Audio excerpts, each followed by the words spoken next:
Hey, everybody. Welcome to the most unscripted and probably unprofessional screencast you're ever going to watch. So, today we're going to take a little stroll around the DRC Insights. You're going to log into ClassLink. It's this blue icon. I'm going to click on that. In a perfect world, it's going to auto log you in. If not, I would maybe ask Chuck to help point you in the right direction to fix that. We're always going to click My Applications. You don't need to worry about any of these first three categories. Admin usually does that stuff for us, like how to add and remove students. We're going to stick to the bottom, report delivery.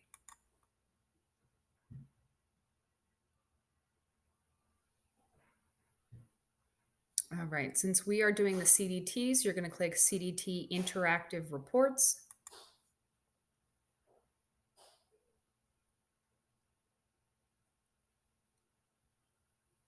Okay, so you have a lot of options up here in gray. This is where you are going to focus your efforts. So you have a group map that'll tell you how your classes are performing as a whole, individual maps that show obviously how a student is performing individually, learning progression maps that shows you sort of a start and end point, growth and focus. So that's where you can narrow skills for kids, and then batch downloads, which is what Ed sent out to all of us in our individualized folders. So I'm going to go to group map, maybe. There we go. One thing you need to know about the DRC Insight is that it is aggressively slow.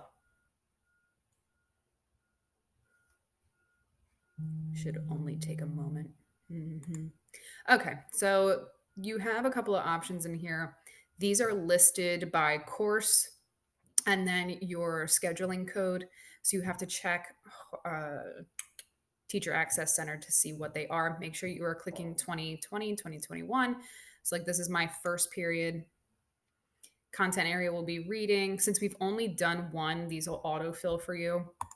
And then you can pick a category. So, these are what, ignore the info because that's what history does. We are literature. Okay. So, you have to pick a category. So, I'll do key IDs and details in literature. And then the window closed on the 23rd.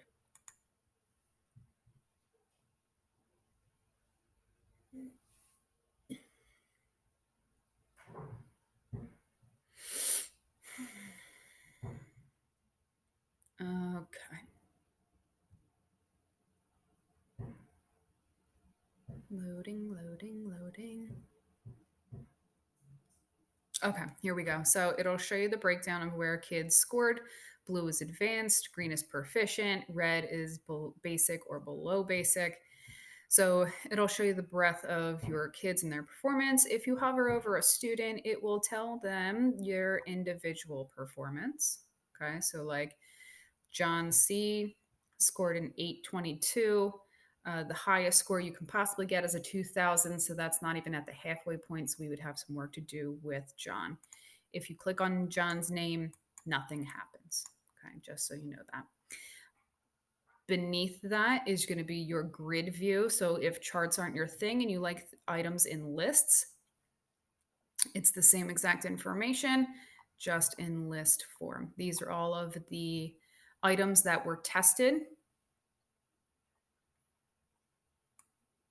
but it does not, in this particular report, it does not break it down for you on which students performed poorly in which standard. Okay, for that, you have to go to individual map. So of my first period, which it still has for me, I can choose a student. We'll just use Mr. Turan here.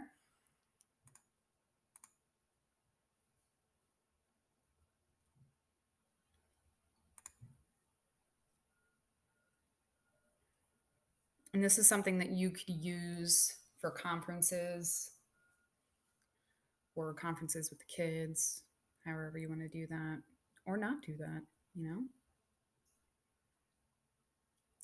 All right, so Turan actually did pretty well. I got 1104 for key ideas. If you scroll down, once it loads, Within that content area or category of key IDs and details, it will give you their top 3 most problematic standards, right? So it says this table shows eligible content associated with the score of the student and the diagnostic category selected. This student may benefit from enrichment in the following. So for Tehran, these were the top 3 standards that he had the most trouble with. So there, that is your sort of itemized or individualized help. Learning progression map is the same thing. So you'll choose a student. We'll continue to pick on poor Tehran. Hit go.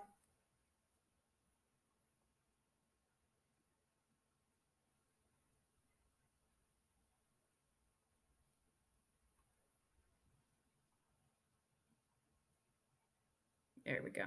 So underneath each stand or underneath each dot, which indicates their performance level, right? These are his top 3 that he needed help with. So it just gives you another visual. The problem with this is that if you don't have the standard codes memorized, like if you don't know what E08.A-K113 is, you have to go and look all of those up individually or go back to the group map where it had them originally listed. If you would like to, you can hear my kindergartner giggling on the computer. If you want to get everybody, leave the student blank and hit go.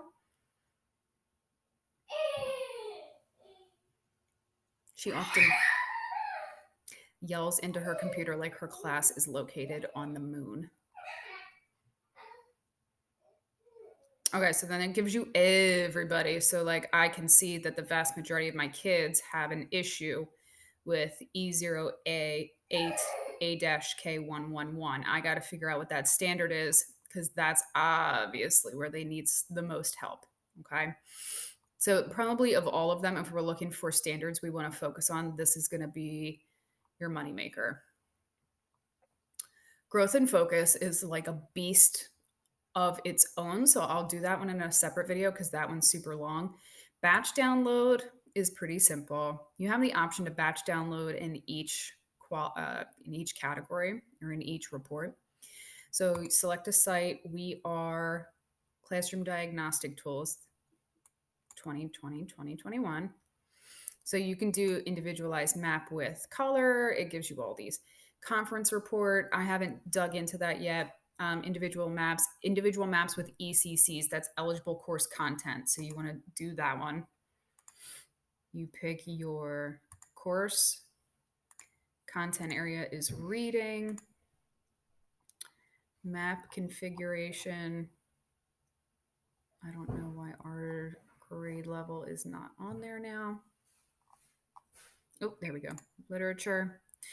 So you can do one of 2 things. You can specify this by session, or you can view all students in the group. It's found 14 of my kids in my first period. You can download their reports individually, or you can download them all. Now, if your pop-up blocker is on or your settings are up super high, it's not going to let you download it. It's not going to pop up down here in that white download box. It's going to come up as another tab. There we go.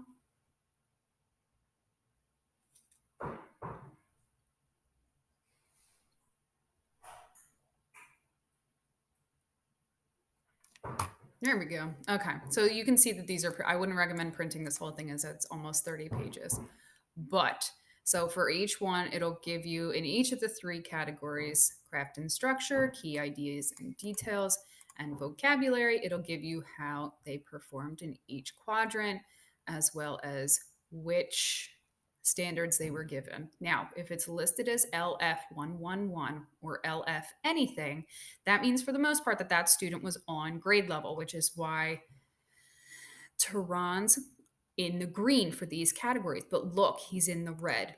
So if I come down to this vocab section, one of the things that the CDT does is that it feeds you questions until it determines your reading level. So this is a 6, which means that Tehran's got a 6th grade vocabulary. So for him, vocab is going to be where I focus my efforts because he doesn't really need much enrichment in these two areas. He's pretty much on grade level. And it'll do that for each student in that class. Okay? All right. Let me know if you guys have any questions, and I'm always here to help.